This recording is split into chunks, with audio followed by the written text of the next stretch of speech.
Okay, Assalamualaikum and a very good morning to fellows in Malaysia and really good evening to Dr. Thomas PHELAN. I know it's a bit of a late time for you in Chicago, but we are so delighted and really impressed that you are still willing to have a chat with us despite that it's almost your bedtime then, Doctor. Welcome and selamat datang in our language then. Well, thank you. It's nice to be here, and we are lucky that I'm still awake. Yeah, my name is Ahmad Fakhri Hamzah, and this is my business partner in crime, Jamilah.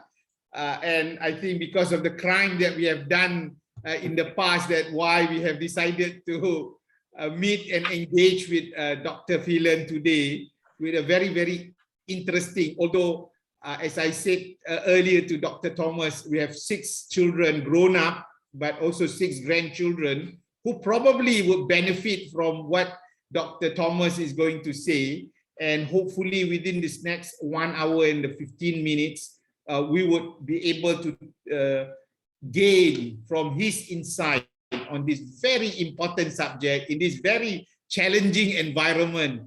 The millennials, the technology, the gadget, and the post-COVID environment, you name it, that we had to handle our children along the way. And discipline has been a continuum, a continuous challenge among parents as they raise their children. So hopefully, our purpose today is to enlighten the participant and the audience in terms of the book that has been written by Dr. Thomas, and he will enlighten us with more information. And we also would like you to then take some notes. This is recorded and we will put it in the Facebook and YouTube for others who are not able to attend this session. It's a working day for many, although they have been very keen to join us then. And secondly is that we'll take around 50 minutes or so during the discussion, and then can you please then send your questions in the box so that then we will be able to consolidate some of the inquiries, and hopefully we'll wrap it up by 12:15 by giving Dr. Thomas PHELAN his last 1 or 2 minutes wisdom on the subject matter then. Is that, yeah? Yep. Just a very brief introduction to Dr. PHELAN. He's a registered clinical psychologist, and he has been working with adults, children, and families for more than 3 decades. And that's really a long time. And that's about the age of our eldest son. So Dr. PHELAN, can you please tell us about yourself as well as what got you interested in this area of raising children? Over to you, Dr. PHELAN. Okay. Well, as you mentioned, Jamilah, I'm a clinical psychologist by trade. And so that's been my profession. I've been in private practice for quite a few years. And my the 1-2-3 Magic program really came from 2 things. One is it came from my practice in clinical psychology and working with a lot of parents. When I first started out, I got a lot of referrals from pediatricians. And the pediatricians, the kids were not going to bed, they were fighting too much, they weren't doing their homework. And it wasn't necessarily, life-threatening or horribly pathological problems, but a lot of the kids, the pediatricians needed help to help the families get the kids to shape up. So I got involved with that. And so I was really kind of a almost primary practice arrangement there. My other source of 1-2-3 Magic was my parenting experience. So I'm a parent. We have 2 children, they're grown now, and we have 3 grandkids. And so that experience also led me to get into that plus the pediatricians also led me to get into the area of raising kids and child discipline. Yeah, this is what I would say, parenting is, no one really went to study to become just like an engineer or psychologist would study in university, because everybody kind of take for granted these skills and knowledge that any parents would do. So So give us a bit more understanding about what is this 1, 2, 3 magic is all about. Let's just sort of dive in. Yes. Well, 1, 2, 3 Magic is a program. It's a child discipline. It's for the parents of the 2 to 12-year-olds. And as you just said, and that's a very important point, there really aren't a lot of training. There's no licensing for parenting. There's not a lot of training for parenting. We all do take it for granted. I think that's a very good comment. And we really have no idea what we're doing. So we go in blind, and what we do is we do what our parents did to us. We do our best guess. But a lot of what we do is what I call defaulting to reasoning. We just open our mouth and start talking. And that's how we try and raise kids. So 1, 2, 3 Magic is an attempt to come up with a way of raising children, a broad discipline program dealing with all the kind of problem behaviors that we run into, to make the job simpler for parents. And one of my passions over the years has also been to get rid of or diminish child abuse and emotional and physical abuse, which we have problems with all over the world. And I think with the 1, 2, 3 Magic program, you can raise kids, you can get good results, and you don't have to yell, scream, or spank, which we are very much interested in getting rid of. Yeah, I think that's a very good point, because the old age of using yelling, screaming, and nagging, had it worked, children would have behaved. But the fact that it doesn't work and we keep using this methodology shows that we have not done well to raise our youngsters and children. So maybe a bit more focus. Why 2 to 12, and why not before, at the beginning, or even beyond 12, which is the age of unreason amongst the teenagers, which have the parents still having some challenge. So my curiosity, go ahead then. Yes, well, you can actually start the 1, 2, 3 Magic program at about 18 months of age. Before that, the kids just don't have the self-control. They don't have the receptive language to be able to master the program. But kids, their ability to understand language comes before their ability to say what they're thinking and so on. So a lot of times the kids can respond to what we parents are doing and what we say and what we signal and so on at an earlier age. And so 18 months is a good time to start. If you get up past 12, you're into the teenage years. And some of our tactics, like the tactics we use for bonding with children, that's parenting job number 3 is bonding. A lot of those tactics are emphasized more in the teenage years. When you have the younger kids, the 2 to 12-year-olds, especially the preschoolers and so on, you're going to emphasize more parenting jobs number 1 and 2. Parenting job number 1 is controlling obnoxious behavior, and parenting job number 2 is encouraging positive behavior. So you're going to do less of that with the teens and more relationship building. So the strategies you use kind of depend on the age of your child. So, Dr. PHELAN, can you, before we dive into the how, can you just tell us a very brief overview as an introduction to this 1, 2, 3 Magic idea? Yeah. As a starter. Yes, the program, it came really from, I'd say there are 2 main foundations of the program, or 2 main hallmarks of the program that differentiate it from other programs. One of the hallmarks is simplicity. And simplicity means that if you have a parenting program and you don't keep it simple, nobody's going to do it. I guarantee you, nobody will do it. When I got out of graduate school here, and I was a young clinical psychologist, I started doing parenting groups, and we would give parents homework, and they go home, and then they come back for the next week, and you say, well, how did the homework go? And they'd say, well, I don't know. And well, they didn't understand what we were talking about. It was too complex. You have to give them something that is simple and something that works fairly quickly. So that's one of the foundations of 1, 2, 3 Magic. The second foundation that differentiates the 1, 2, 3 from a lot of other parenting programs is, this is going to sound funny, we parents, by and large, talk too much. We explain too much. We reason too much. We beg too much. We talk too much.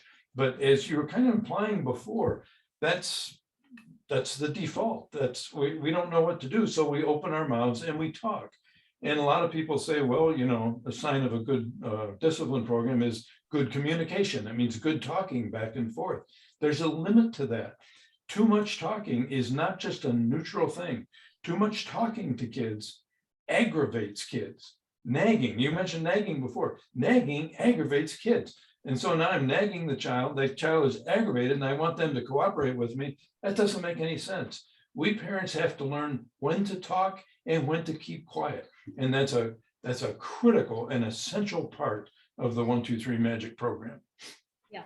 Dr. Phelan, that was a very clear explanation. I was just wondering, before you, I mean, in your earlier experience as a parent, did you have any kind of frustration before you discover this 1, 2, 3 Magic? Because frustration is so, I would say, you know, almost every parent experience, even for me myself, for the first decade or so raising our children, that was the word, you know, being frustrated and not knowing what to do. Did you experience it yourself, or was it like, yes, I know 1, 2, 3 Magic is going to work, and it was a smooth start for you? That's a good question. And the answer is yes, definitely. I experienced it myself. I have to say, you know, people here, we have romantic conceptions about parenting and about kids, you know, having a child and all that. I will tell you something, I shouldn't say this, but I'll tell you honestly, the first week when our first baby came home, I was horrified. I was traumatized. I had no idea what I was doing. This kid wasn't sleeping through the night. He's screaming and yelling. It seemed like 3 days in a row. I didn't know what this isn't what I imagine. A cute little baby, you hold him in your arms, you kiss him, he goes to sleep, and then you wake up again, he smile. Well, it wasn't what it was like. But that was a baby. And infants, in 1, 2, 3 Magic, we don't do infants. When you get to the kids who are the toddlers, it was even more challenging because now we have language entering into the picture. Yep. And language complicates things. Yep. And so I tried talking just like everybody else, but it didn't always work. So then, of course, you try yelling or you try one other thing. But Jamilah, you know, the thing, my own personal experience was critical in 1, 2, 3 Magic. But one of the things that made an impression on me almost more than anything else was watching other parents' frustrations with their kids. It used to drive me, if we go, you know, you're a young parent, you have young kids, you go over to dinner with somebody else's house and they have young kids. Now all the kids are getting together, the young kids, and they're fighting and they're screaming and they're throwing stuff all over the place. It used to drive me absolutely nuts when the parents of these kids had no idea what to do because I couldn't leave the house. I was trapped there at this party and I had to watch their kids misbehave, watch them not know what to do about it. And I did not enjoy that at all. So it was you might call a baptism by fire that created 1, 2, 3 Magic. Boy, we've been there, done that, by the way, Thomas, Thomas, because, reading it is one thing, knowing it is one thing, but experiencing it is indeed quite extraordinary experience, I would say. And kids being kids, and I think the way that they have been created, the way that they have been designed and shaped, seems to be showing that they have to sort of annoy adults, but maybe it's because adult doesn't understand who they are and the way they grow with their biological, psychological, physiological development. Then, so you talk about the 2 hallmark of simplicity and not talk too much. So how does this 1, 2, 3 thing reveals the magic that you want it to have with the children? So now you want parents to become magician then, Dr. Phelan. Yes. Well, the reason we have the funny title is 1, 2, 3 Magic. We are not claiming magic. There is no magic in 1, 2, 3 Magic. What we heard after I developed the program, we started doing it with parents. So many parents would say, I can't believe it. It works like magic. And so, you know, coming up with a title for a book is a very difficult thing. I think, as both of you know, it's supposed to be less than 5 words. It's supposed to say exactly what the subject is and so on. So many parents said it works like magic that we decided to name the book 1, 2, 3 Magic, which is a lousy title. It could be a magic program. Now, people don't know what 1, 2, 3 Magic is, but it's worked now. And after selling 2 million copies, a lot of people are used to it. But the magic comes mostly from parenting job number 1, which is dealing with obnoxious behavior, and mostly from a tactic called counting. Now, there are 3 parenting jobs: obnoxious behavior, good behavior, and bonding with your kids. And parenting job number 1, and dealing with obnoxious behavior, works so well that a lot of people forget there's 2 more jobs here, you know, encouraging the kids to do what you want them to do, and strengthening your relationship with them. But the magic, which we don't claim, and the title really came from the use of counting with obnoxious behavior. Obnoxious behavior meaning arguing, yelling, whining, fighting, screaming, teasing, and throwing the football in the house. Those are all obnoxious behaviors you want the kids to stop. Yeah, Dr. Phelan, we came across your approach 1, 2, 3 Magic through a family member, and he was really frustrated with how the kids were behaving. And one of the major things was that, you know, when it comes to disciplining, it's very hard to like your child when they keep disobeying. So when he discovered 1, 2, 3 Magic and he applied it to his children, he and his wife realized that it worked. So the problem that he had before that was that, you know, no matter how much he loved his children, but he found that he and his wife had difficulty to like them, because it seems like they are disobeying whatever he and his wife were telling them to do. So one of the things about parents is that we do not equate fun with discipline.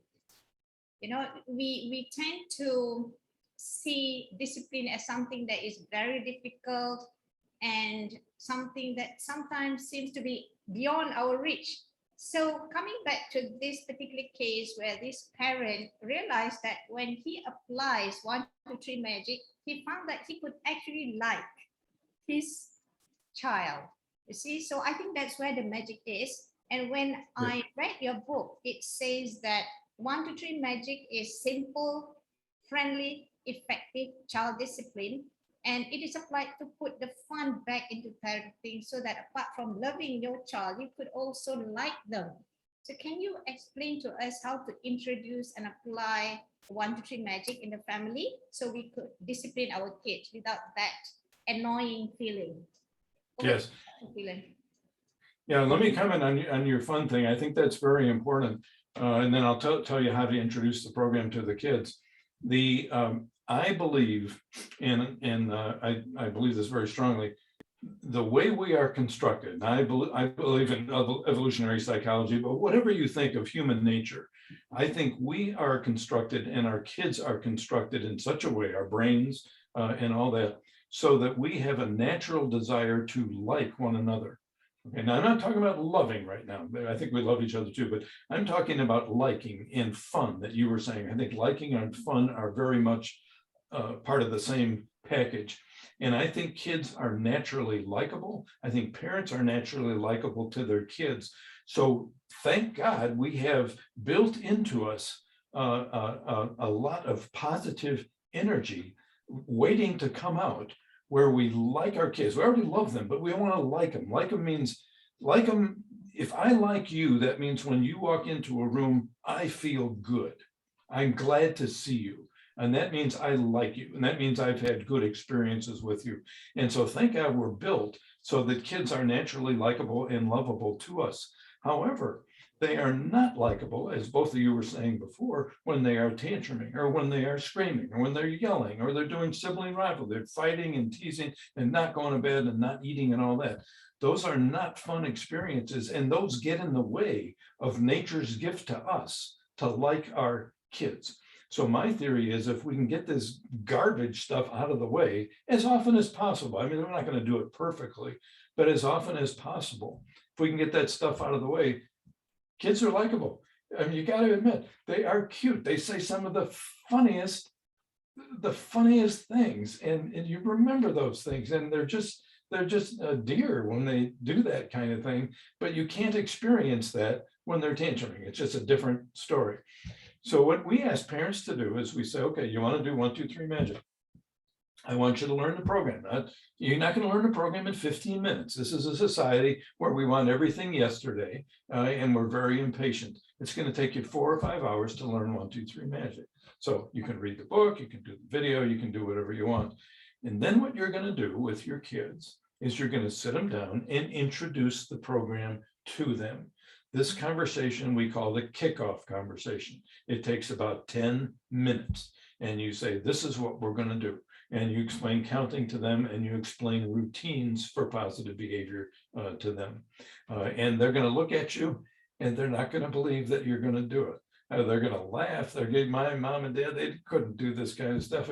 And then you're going to make believers out of them in a couple of days or in a week or so on and so forth. But you learn the program first. If there's a mom and a dad or a mom and a dad in that house, they both have to be on the same page. They tell the kids, this is what we're going to do. Then they start doing it.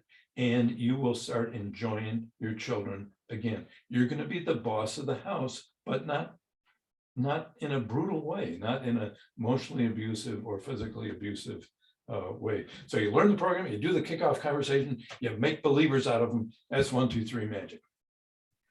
Well, I would say that some of the techniques that you have mentioned seems to be sort of a reinforcement and delivering a common understanding between parents and child.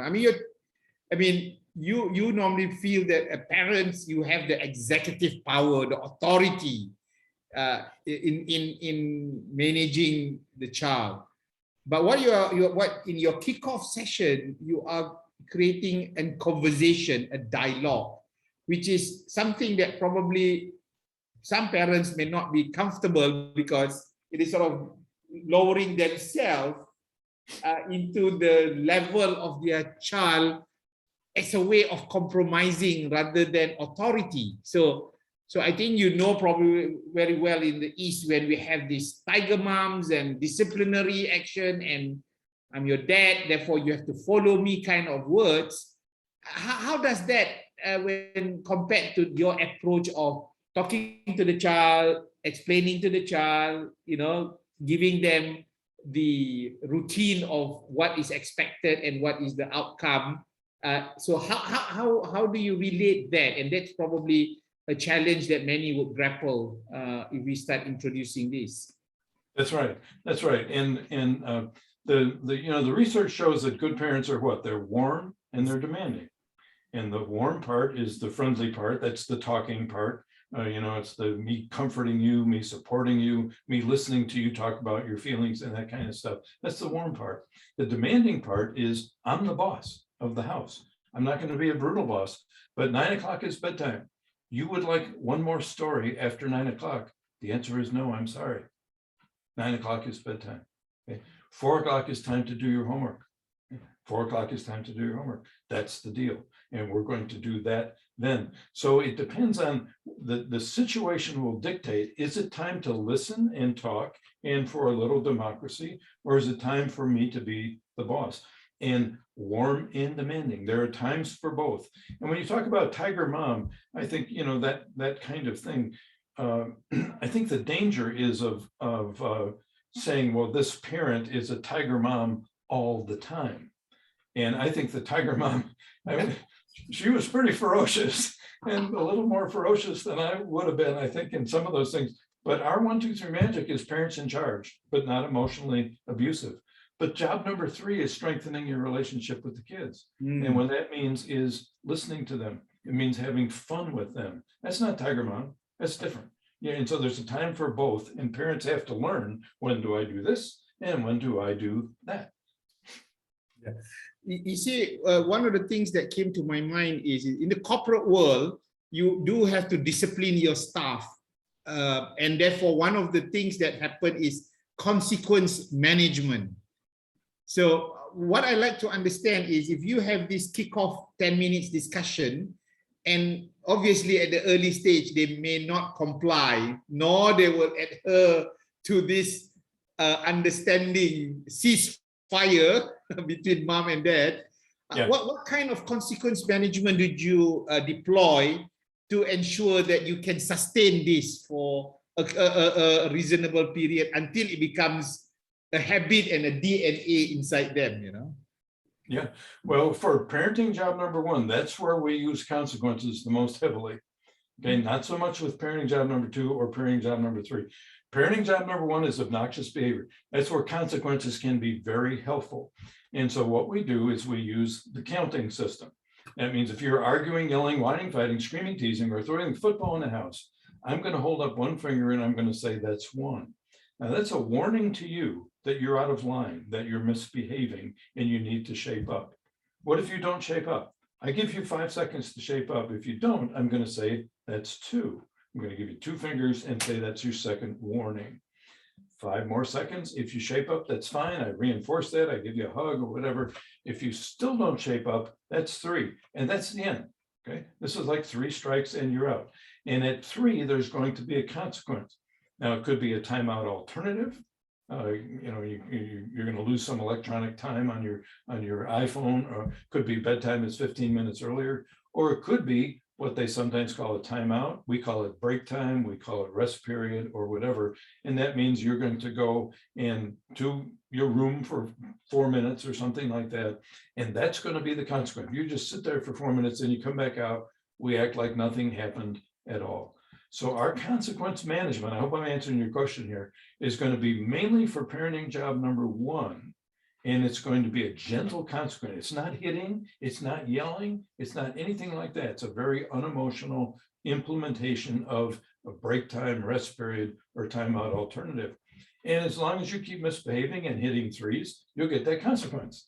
And once you learn that if you stop at 1 or 2, then we're both going to be happy. And that's what happens after a period of time. After the kids learn that, they will stop at the first warning or the second warning, and it's all over. It's done. We don't need any abuse, and that's a wonderful thing. Yeah, Dr. Phelan, I read in your book that, I mean, children being children, they are all unique and they don't respond in the same way. So we have got children who respond almost immediately and things work well from day one. And we have children who just, you know, rebel and testing your patience. Yeah, really testing your patience. And I would say parents who are already frustrated, they might even give up. So could you perhaps give us some pictures on, you know, the best as well as the worst, and especially for the parents who would experience, who might experience this worst scenario, what do they do so they don't give up? Okay, well, let's do the two groups that we're talking about. We're talking about cooperators, and we're going to talk about the second group as testers or manipulators. Okay, so if you get cooperators, and some of the kids, believe it or not, this is part of the magic for some families, not all. Some of the kids will shape up in 3 hours. You start doing the 1, 2, 3, they get the idea, boom, you've got it. You're not going to have a perfect life together, but you're going to have a much, much better life because they learn to cooperate. You do a 1, they stop the obnoxious behavior, that's it. You do your routines, they're on board. You do your relationship strengthening, everything's cool. These are easy children. And some people have kids who are relatively easy because of the kid's temperament. Some people have kids who are relatively easy because they don't have any brothers and sisters. And there's no sibling rivalry to aggravate everybody like that. So a lot of parents will experience immediate cooperation, and that's great. Now let's look at the other side, the kids who will give you a hard time. And what we have in 1, 2, 3 Magic, this is in chapter 10, we have the 6 kinds of testing and manipulation. And those are the 6 tactics that children use on their parents to get their way, or for the kids to get effective revenge. So a good parent is what? Demanding. Means I can't give the kids everything they want. They want a donut 15 minutes before dinner. They want to stay up 15 minutes late for bed. They want to hit their brother over the head with a pillow or whatever it's going to be. And we don't want them to do that. So we use the counting. Now, some kids are going to come back with testing and manipulation. They're going to push you. And testing is an attempt by children to emotionally manipulate their parents to get their way. And I'm just going to tell you real fast the 6 tactics because we don't have time to get into them. But imagine a frustrated child, they're not getting what they want. What are they going to do? Some of them will be badgerers, badgering, number 1. Why? Please, please, please. After you, after you, after you. Some of them, number 2, will tantrum. They'll throw a fit, they'll yell at you, scream, swear at you, or whatever. Number 3 is threat. Some kids will threaten, I'm not going to love you anymore. I'm going to go to sleep, but I'm going to lay there all night with my eyes open. I'm going to run away from home. I'm going to do whatever. Tactic number 4 is martyrdom, crying, pouting, looking sad, looking teary. Tactic number 5 is unique. It's the only one that makes the parent feel good first. Tactic number 5 is butter up. Gee, Mom, you got the prettiest eyes of anybody on the block. I think I'm going to go up and clean my room. It's been looking kind of messy for the last 7 years. And after that, I'm going to take a look at the basement. You know, I may clean that up too. And tactic number 6 is physical destruction. So what we teach parents is if you get a cooperator, that's wonderful, you know, and when they cooperate, some kids will do both. If you get a kid who's testing and manipulation, here are the 6 kinds, and here's what you do to manage those. So we prepare, this is like stress inoculation training. We prepare the parents for the worst thing, as you were saying, that the kids can throw at them, so the parents are ready for anything. Yeah, I think one of your, maybe before I jump into directly, what are some of the critical key success factors? I mean, environment is obviously one of them, the parental cooperation. So if you highlight that, what would be the couple of top real key success factor to make this a successful and a fun parenting moment for all parents, in your opinion? Well, I think, yeah, one is going to be the temperament of the children. So you get some really intense kids who can be really difficult. Probably the bottom line key thing is parent-child discipline depends primarily on the parents and what the parents are going to do. And so that's going to depend some on parents' own self-discipline. And the biggest factor with 1, 2, 3 magic is the parents being able to stop talking and not nag or yell or scream or that kind of stuff. We find the most difficult part of 1, 2, 3 magic for parents, and the most important part for 1, 2, 3 magic is knowing when to stop talking. So say you're doing a count, for example, the kids are fighting and all that, and you say, that's 1 for both of you. Okay, that's a first warning for both kids. That's all you say. Yeah. What many parents do is they say, that's 1. Come on now, I'm getting sick and tired of this. Look at me when I'm talking to you, young man. Did God put you on earth to drive me crazy or what? If you don't stop this, that's not 1, 2, 3 magic. That's aggravating the kids with the emotional talking that I mentioned before, and your house is going to go up in flames. Yeah. Okay. So you have laid down the prerequisite requirement in terms of making this thing happen.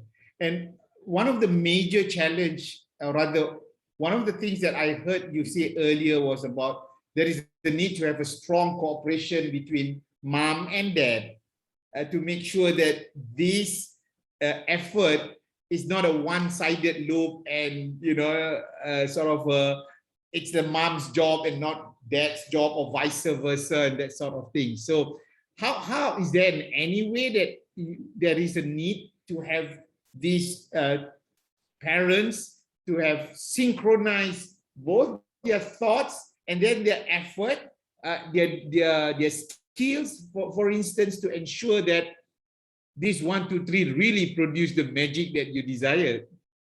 Yes, Ahmad, this is very, very important, and it transcends anything that you're going to do. And let me tell you the way it usually pans out. when I do a live seminar before COVID, I used to do live seminars, do a live seminar, and I would bet tonight this applies too. I would bet most of our audience is female, even though you're in Malaysia and I'm in the United States. Yes, yes. 75, 80% of my audiences are female. On. Okay? Because the moms are built that way. They're the organizers, they're more sensitive, they're more compassionate. They lean more toward parenting and looking at it. The dads are just kind of, not all of them, but a lot of the dads are just kind of oblivious to all this kind of stuff. So here's what often happens. A mom will go to 1-2-3 Magic Seminar, read the book or do the DVD, and then go over to dad and she says, I found this great program, we got to do this. Well, guess what? Mom has a sales problem, doesn't she? She's selling a vacuum cleaner at the front door to dad. Now dad's going to think, well, I don't know if I want to do this or not. You're telling me about it, lady, but how do I know this is any good? Yep. And so that is a problem. So the solutions are, I always like to get dads to the seminar because 1-2-3 Magic is a very dad-friendly program. I'm a dad, and I found that what the dads relate to most in the seminars, if I tell them some stories about my experiences as a dad, that's number one. But number two, I tell them my experiences as a dad where I screwed up the thing big time. I really messed up the bedtime. I really messed up this. The dads will relate to that kind of stuff, and they will buy into it. But the point that you're making is a big one, as you can imagine. A lot of the time we'll have the mom will read the book, the dad won't cooperate. And if dad doesn't cooperate, it undermines anybody doing the 1-2-3 Magic in that household. But this is a societal problem. I think it's a worldwide problem, really. But it's a difference between dads and moms, where moms gravitate toward this kind of stuff more than the dads do. But obviously, it's much, much better if you have mom and dad on the same page. It's so much more powerful that it's amazing. Yeah, I think it makes sense, Dr. Phelan, when you said that, dads find it simpler because dads do tend to talk less. If you're going to compare it with moms, right? They tend to be very, yes. I know not all dads are like that. I mean, Ahmad is a very warm person. He talks way more than I do, but he's not the majority. Most dads in comparison to moms, they do tend to talk less. So yeah, that's very logical. And it's a good thing that you raised that.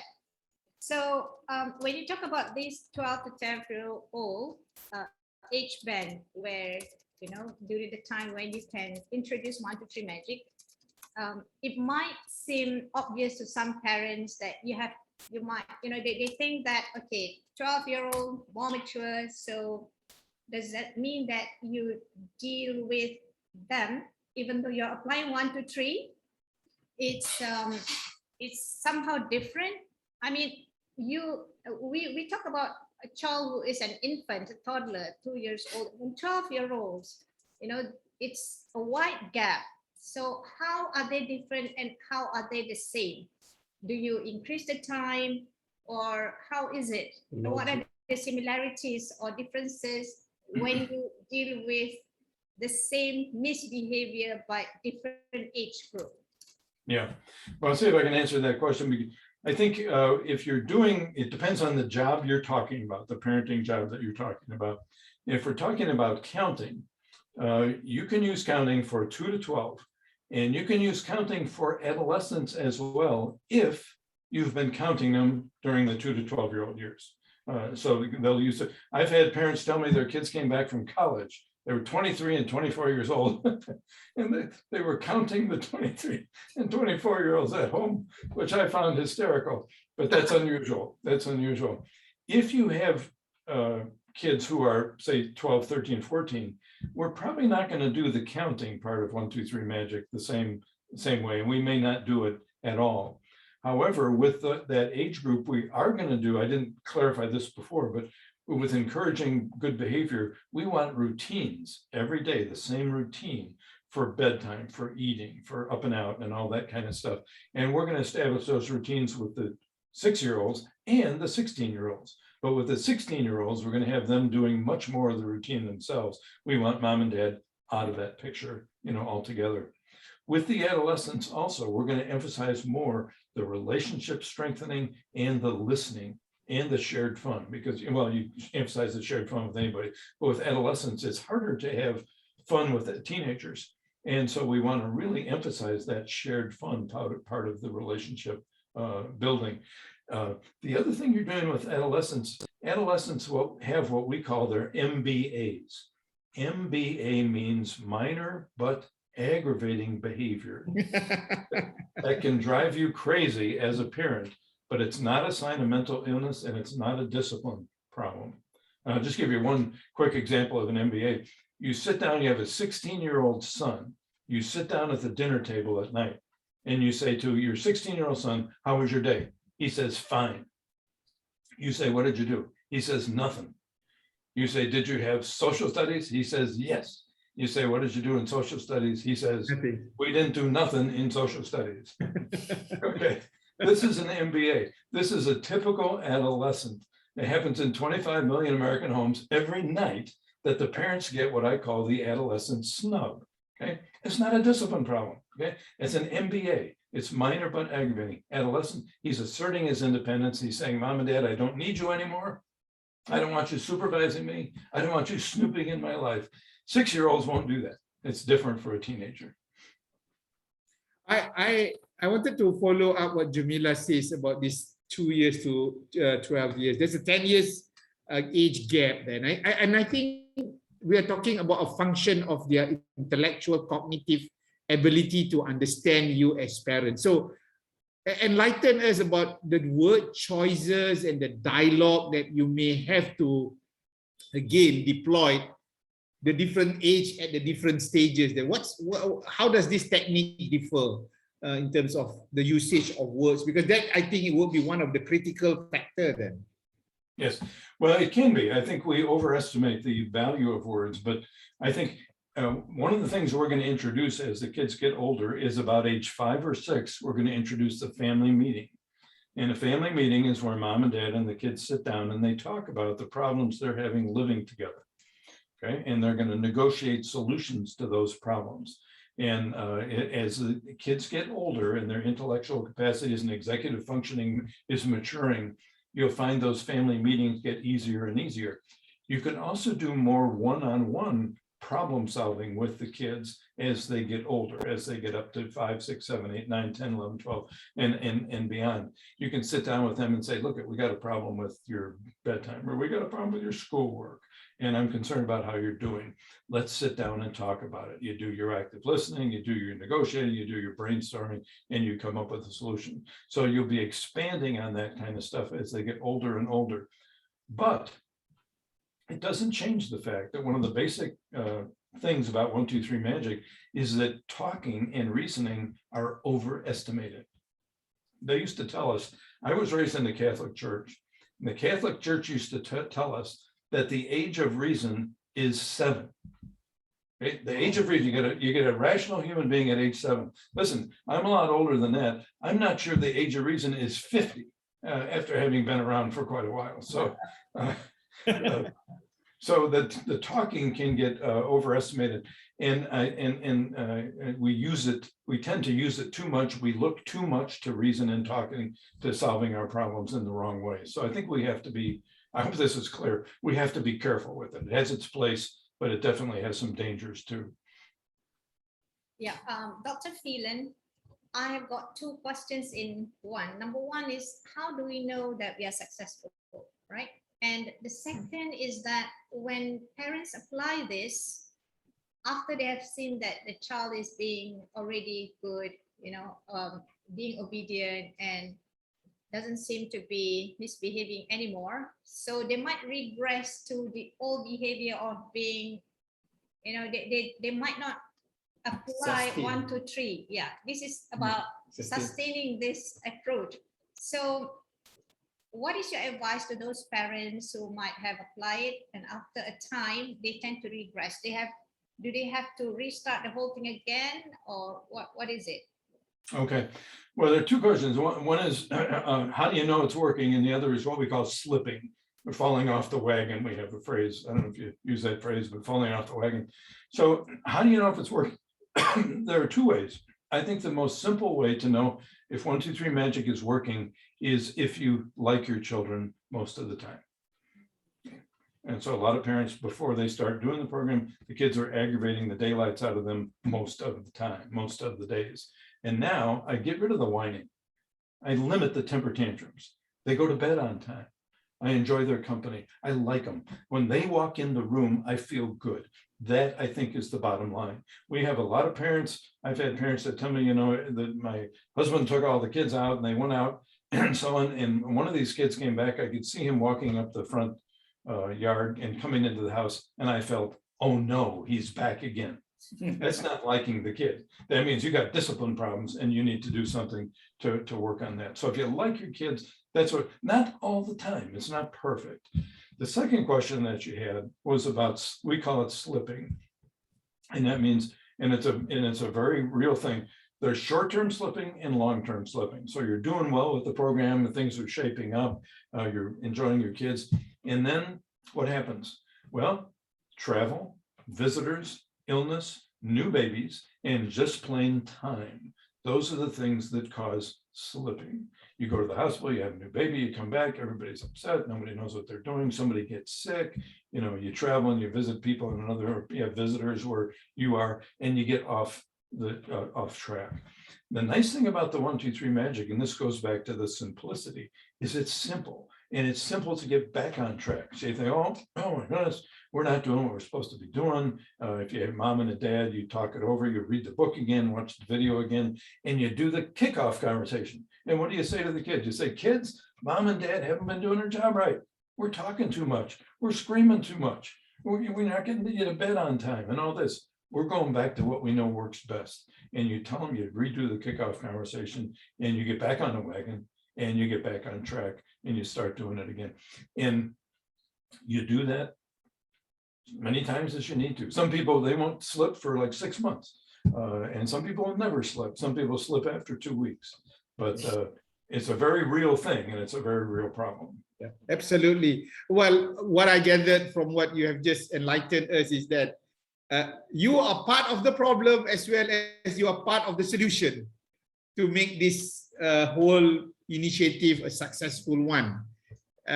Because at the end of the day, whether you like or you dislike what you have done is the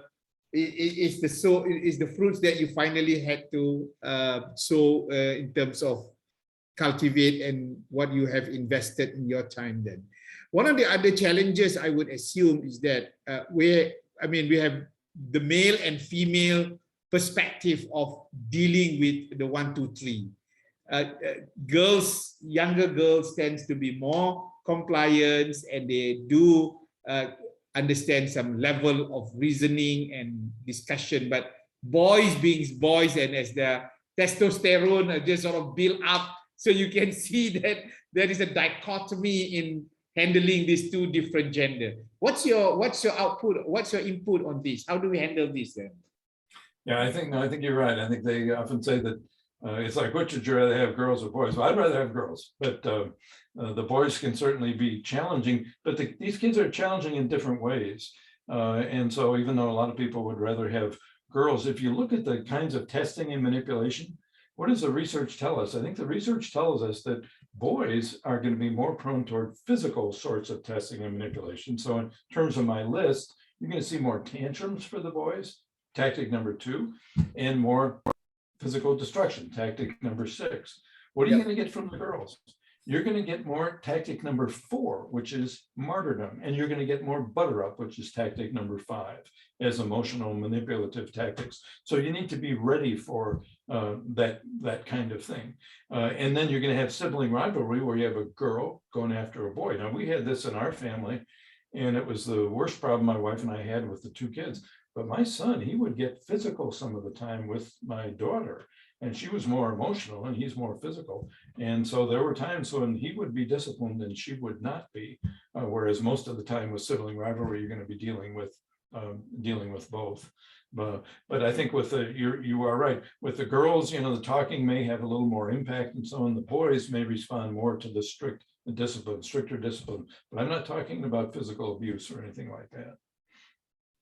Yeah, Dr. PHELAN, we know that the kids have got all kinds of behaviors and temperaments, and now we have cases where children are diagnosed with autism, for instance. So would you still recommend this approach, 1, 2, 3 magic, the counting method, in disciplining them? Are there any drawbacks or risks that we need to consider when we are applying this approach?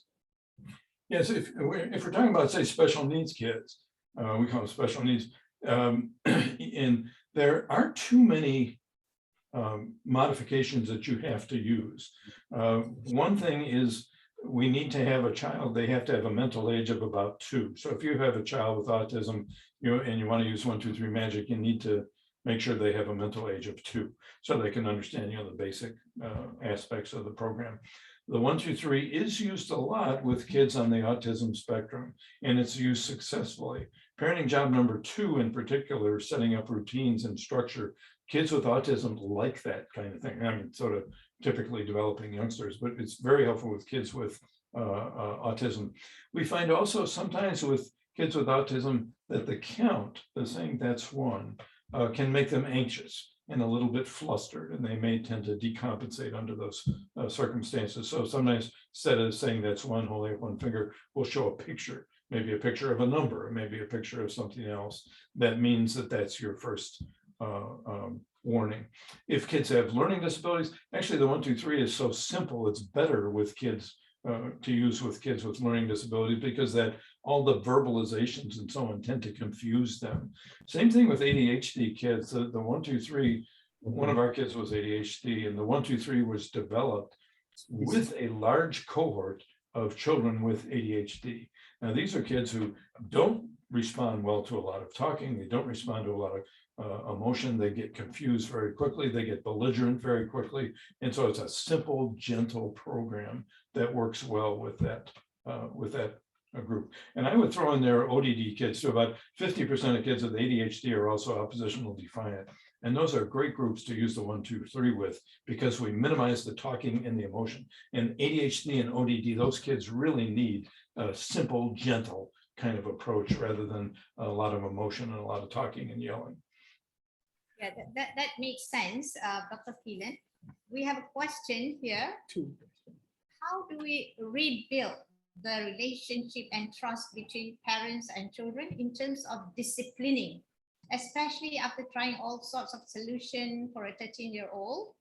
And how can we reset and restart, especially when the children begin puberty?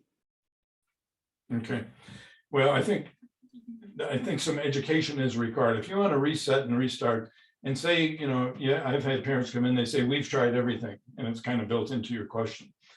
If you have a parent that says, we tried anything, what does that mean? It means you've done nothing consistently. Nothing consistently. Okay, now you want to rebuild trust and all that. Why should your kids believe you that you are going to be consistent with any new program? And why should they believe you if you just learned a new program from somebody in the backyard talking to your neighbor for 15 minutes and they gave you the dope on a new program and now you're going to try it? It takes a while to learn a program. And so if you're going to do something, especially with kids that are entering puberty, they're entering adolescence and so on, you need to understand adolescence. You need a program that teaches you that. You need something that teaches you how to deal with teenagers. And you need to grasp that before you even sit down with your kids and say, we're going to be doing this or that. Because I'll guarantee you one thing, if you don't know what you're doing, your kids will know it. They will know it immediately. As soon as you open your mouth and you say, we're going to try this, they will know if you know what you're doing and if you're committed to it. So I mentioned before, we live in a society, and I think you do too, where everybody has to have everything yesterday, that everybody's so impatient. They don't want to spend any time learning anything. That doesn't make sense. That's not the way you graduated college or high school or learned how to drive a car or learn how to cook or anything. We got to put some time into our kids and understand them and understand how to manage them. And if we do that, it'll show in our confidence, and that'll help tremendously in our ability to deal with these kids and our credibility to them.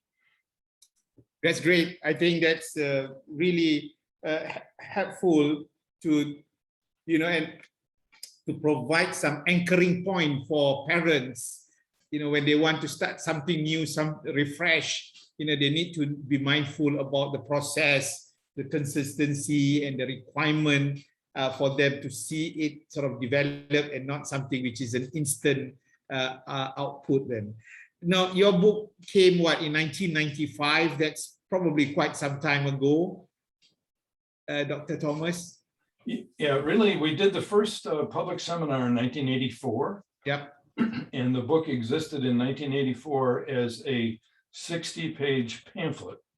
And it started selling so well, and the seminars did so well from 1984 to 1990, that in 1990, we made a real book out of it. And by real book, I mean over 200 pages. That's a real book. And we also developed the DVD. So it took a while, but it's been around a long time, and it's been popular without a lot of changes since then. We keep modifying it, but not a lot. Yeah. So, but the point I wanted to say now is that now you have got a spread and experience, and also feedback from the parents, and whoever was born in 1984, like my son, he was already now 30 over years old, and and for that matter, they are applying it. So, is there any drawback or risk or elements that we need to be aware as precaution if you adopt these methods from your past experience? I don't think there is if you do it correctly. The biggest risk and the biggest drawback is that a lot of parents don't know how to shut up, and they can't stop talking. And they say they're doing 1, 2, 3 magic, and they're not. They're just doing talk, persuade, argue, yell, hit. And so the biggest risk is you can do counting, for example, and you can do counting in an abusive way, where you yell the counts, or you scream the counts, or you have some ridiculous consequence. And people say, well, they're doing 1, 2, 3 magic, and it doesn't work. That's not 1, 2, 3 magic. That's not the way I described it. There's a big controversy in the United States about timeout, which is very unfortunate. And timeout, we call it rest period, break time, or whatever. Timeouts work. The research shows they work. They help. They're good for child discipline, but they can be abused. We have parents that give a child a timeout for 5 hours. That's not 1, 2, 3 magic. That's an abusive timeout, and so on. So anything can be beaten up. But I would say the biggest risk with 1, 2, 3 magic comes from parents not learning it well and then talking too much. And when they talk too much, they become emotionally abusive, nagging, yelling, or that kind of thing. And that's not good for anybody. I hope I'm answering your question. Yeah, well, I think it's good enough to enlighten us is that the risk itself is inherent by the user. Yeah, what you said. Yeah, I think any parenting program has, parents tend to like parenting programs. So if you do look at research on parenting programs, a lot of them will do okay because parents tend to like parenting programs. But yes, there are many risks. And you mentioned one, Ahmad, before. That's our mom and dad on the same page. That's a risk. Talking too much is a risk. You can still get mad and spank your kids and say you're doing 1, 2, 3 magic when you're not, but that's a risk as well. And parenting is fraught with emotional and behavioral problems. But as you were saying before too, your kids aren't going to change by themselves. The burden is on the moms and the dads. It's on you first. You have to be educated. You have to know what you're doing, and then you have to do it properly with your kids. But Dr. PHELAN, I can't help laughing to myself when I think that this 1, 2, 3 magic need to start with the husband and the wife, because then I need to tell her, have you count 1, 2, 3, and then vice versa if I did something which should not be done by the children, because I think children loves to see that leading by example as one of the way that we as adults, because we can rationalize, we knew what we are trying to do. Sounds like it's for children, but I think husband and wife relationship as a starting point probably need this 1, 2, 3 magic. Then have you thought about it, then, Dr. Thomas? Yeah, that's very important. And mom and dad, they've got to be doing the same thing. And often, they are not. And so what parents, the other thing we don't want is mom and dad criticizing each other in front of the kids. So what we try and develop in some families is a signaling system. So say dad is screaming and yelling, he's losing his cool, mom's standing behind the child, mom's doing this. In football, this is timeout. And so mom is doing the timeout, the kid can't see it, and so on. But we develop other signaling systems where the parents can cue one another without, because if a parent criticizes the other parent in front of the child, it just undermines everybody and it undermines what they're trying to do. Yeah. What I really like about this counting system, 1, 2, 3 magic, is that it reduces stress amongst parents based on the feedback that we have received by our family member. So I was thinking, if stress is reduced, then you get more effective as a parent. Stretching this to schools, do you think it would be a good idea for teachers to apply it in schools? Yeah, educators, nursery, kindergarteners. Yeah, it's definitely, well, and I can tell you that it is being applied in hundreds and hundreds and hundreds of schools. We have actually a separate program called 1, 2, 3 Magic in the Classroom, and that is for preschool, elementary, middle school, and you can also use it in high school, where here is grades 9 through 12, and so on. So yes, you are absolutely right. It can be and should be. Teachers are vulnerable to the same thing that parents are vulnerable to. But now think of it from a teacher's point of view. We have a teacher and she's doing geography in class. But now this little boy is talking to his neighbor, and now the teacher is lecturing him about the evils of talking too much. Well, what's happening? She's not doing geography. She's supposed to be doing geography, and she is disrupting her own class. And so for teachers, one of the benefits is you have more time for instruction, more time for education, more time for classroom participation, and so on, because the teacher is not disrupting her own class by lecturing, nagging, and all that kind of stuff. So that's an excellent point, and it is used in lots of schools. In fact, one of the most effective interventions I've ever seen with kids that are like ADHD, ODD, and all that, who are really challenging, is to use with the same child. We use 1, 2, 3 Magic at home and in the classroom. We have seen some massive changes with kids when we do that. It's like the kid, he can't escape it. And he said, well, I might as well cooperate because I'm not going to get out of this, no matter where I am. I think having a seamless environment in their development and growth gives a level of consistency that Yes. For them to sustain, they just have to follow the rules or apply what it's being applied to them for their own benefit. Then, so I think we probably now inching to quite close, but I would like Dr. PHELAN, if it's okay, if anyone, because the questions through the chat has not been as active what we'd like to see. Anyone amongst the participants, if you have any verbal questions, you may unmute yourself in the last 5 minutes or so that then if you have any questions, please do let us know so that then you can raise your clarification or inquiry. Anyone, please unmute yourself and introduce if you have. Okay. Calling once, twice. Okay, I think probably it's a new concept. It's probably something that people are still mulling and digesting. So I think we've come to a stage where you have given us a myriad of information and approach this new initiative, and certainly we're very pleased to hear that your research has yielded some of the positive outcome, helping parents to help their children.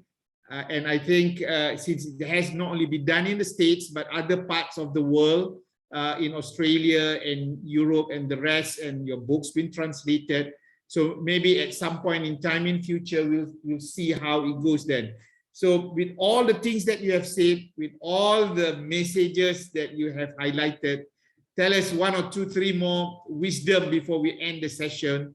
How would you like this to be embarked, or rather carried out by parents out there then? Yeah, I would say, where I think we need to start is kids are naturally lovable. They're also naturally aggravating. And your job as a parent is to enjoy your kids. What I found from raising kids and even grandkids, they get old so quickly. They grow up so fast. And when they are preschoolers and elementary age and so on, they are so much fun and they are so cute. And to enjoy that cuteness and that fun, you've got to know what to do with the whining, the tantrums, the bedtime problems and all that. So a little science and a little education can go a long way toward you as a parent having a wonderful time with your own children. I think that's absolutely right, because one thing that's for sure for all parents that we have to do is, we got to always learn and then unlearn and then relearn again, so that then we know the best we can. I can assure you that children in a different era, in a different situation, probably from me, just came to my mind. When we did this, the time of internet and digital wasn't as complicated as it is now, post-COVID, with all games and all those things. Do you think, and so this is my own initial quick thoughts, how do you manage with all these digital and gadgets using the 1, 2, 3 magic? Do you change, do you modify, or is there anything that you'd like us to know? Because it is one of the hottest potatoes amongst the parenting when it comes to gadget. And it is, and